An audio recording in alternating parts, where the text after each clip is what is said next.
Avant l'apparition des moyens de transport modernes et des routes bitumées, toutes les relations entre individus, familles, communautés étaient tributaires des distances à parcourir à pied par des chemins rarement carrossables. Entre Inzinzac et Penkesten, la paroisse et sa trève, l'axe de communication principal s'appelait le chemin du sacrement, Hentar Sacrament en breton.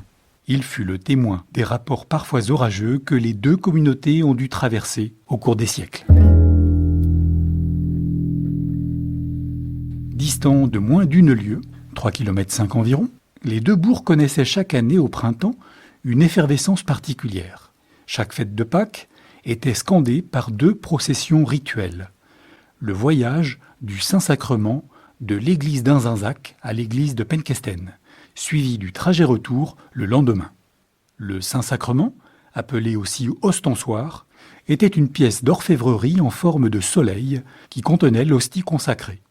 La procession, ostensoir croisée-bannière en tête, empruntait le chemin étroit et pentu qui reliait les deux églises à travers le bois de Tremelin. En 1695, l'orage gronde. Le recteur d'Inzinzac, Jean de Pluvier, déclenche les hostilités en attaquant les habitants de Penkesten en justice. Il leur reproche de ne plus s'acquitter de leur devoir de Trévien à l'égard de leur paroisse mère et de faire preuve d'esprit rebelle.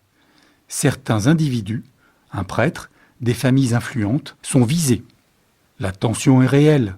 Les habitants de Penkesten contestent l'obligation imposée par le recteur de faire leur Pâques chaque année à Inzinzac et prétextent la périlleuse traversée du taillis de Tremelin, où rôdent des loups, des sangliers et des bandits.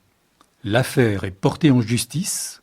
Plusieurs dizaines de témoins des deux parties sont appelés aux auditions qui se tiennent à Hennebont. Anciens prêtres, écuyers, cabaretières, simples laboureurs sont appelés à témoigner de leurs habitudes en faisant appel à leurs souvenirs les plus anciens. Maître Jérôme Cornic, avocat-interprète, assure la traduction français-breton. 3 ans plus tard, la cour présidiale de Vannes rend son verdict.